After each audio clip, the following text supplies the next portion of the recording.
KSPI dalam kongresnya telah memutuskan menolak total Omnibus Law. Saya ulangi, menolak total Omnibus Law Undang-Undang Cipta Kerja.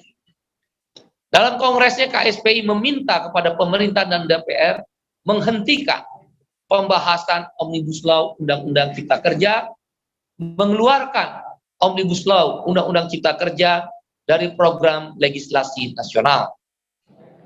Setidak-tidaknya klaster ketenaga kerjaan harus dikeluarkan dari Omnibus Law Undang-Undang Cipta Kerja, serta jadi klaster ketenaga kerjaan dikeluarkan dari Omnibus Law Undang-Undang Cipta Kerja, serta segala klaster dan pasal, saya ulangi, serta segala klaster dan pasal yang merugikan kelompok kelas pekerja dihapuskan dan jangan dibahas.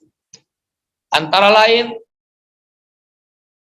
persoalan tanah untuk petani, ikan untuk nelayan, buruh migran, pekerja rumah tangga, persoalan lingkungan hidup, persoalan hak asasi manusia, persoalan tambang, persoalan penguasaan sumber daya alam, persoalan ketenaga listrikan, dan hal-hal lain yang terkait dengan kepentingan hajat hidup orang banyak dikeluarkan dari klaster ketenaga kerjaan, klaster yang ada di Omnibus Law Undang-Undang Cipta Kerja. Dengan demikian, usulan atau tawaran KSPI adalah Omnibus Law Undang-Undang Cipta Kerja menjadi undang-undang kemudahan berinvestasi. Jadi silakan diatur dalam undang-undang kemudahan berinvestasi berbentuk Omnibus Law, silakan. Jadi benar-benar Omnibus Law yang diminta oleh KSPI adalah Omnibus Law kemudahan berinvestasi dengan mengeluarkan segala hal, klaster, pasal, ayat, butir yang berhubungan dengan kepentingan hajat hidup orang banyak, kaum buruh, tani, nelayan, aktivis lingkungan, HAM, pekerja kecil, orang miskin, dan sumber daya alam manusia PRT, sumber daya alam, sumber daya manusia termasuk PRT, dan buruh migran dikeluarkan. Jadi tawaran KSPI, Omnibus Law, Undang-Undang Kemudahan Investasi.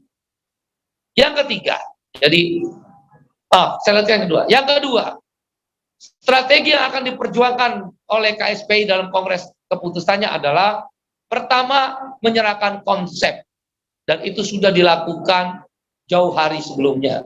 Yang kedua, melakukan lobby, itu pun akan dilakukan bila mana DPR dan pemerintah bukan menamakan Undang-Undang Cipta Kerja Omnibus Law, tapi Undang-Undang Kemudahan Investasi Omnibus Law.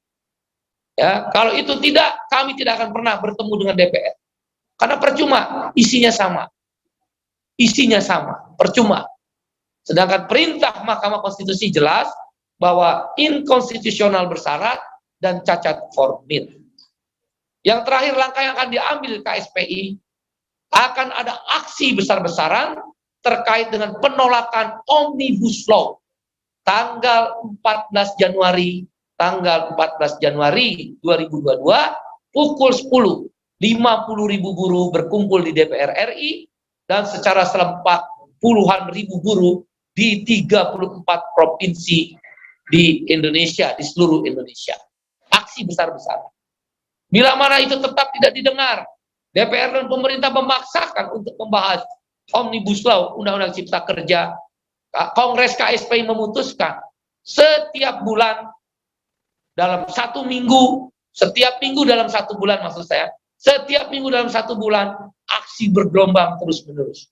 Aksi bergelombang terus-menerus, dan pada satu titik, Kongres KSPI telah memutuskan mogok nasional akan dikeluarkan oleh Dewan Eksekutif Nasional.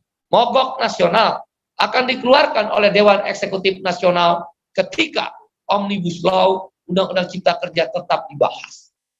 KSPI dan gerakan buruh lainnya, serta gerakan petani dan gerakan-gerakan lainnya, bersama Partai Buruh, saya ulangi, bersama Partai Buruh, tidak akan menghadiri walaupun akan dipanggil RDPU, dipanggil oleh DPR dalam bentuk rapat-rapat lain, karena selama menggunakan Omnibus Law Undang-Undang Cipta Kerja, isinya sama.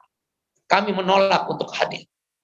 Itu yang kedua, keputusan Kongres KSPI, intinya akan ada penolakan Omnibus Law besar-besaran, dalam bentuk aksi besar-besaran, dimulai dari 14 Januari, 50.000 buruh beraksi di DPR RI, puluhan ribu buruh beraksi di 34 provinsi di kantor-kantor gubernur. Tuntutannya yang paling tunggal adalah tolak Omnibus Law Undang-Undang Cipta Kerja.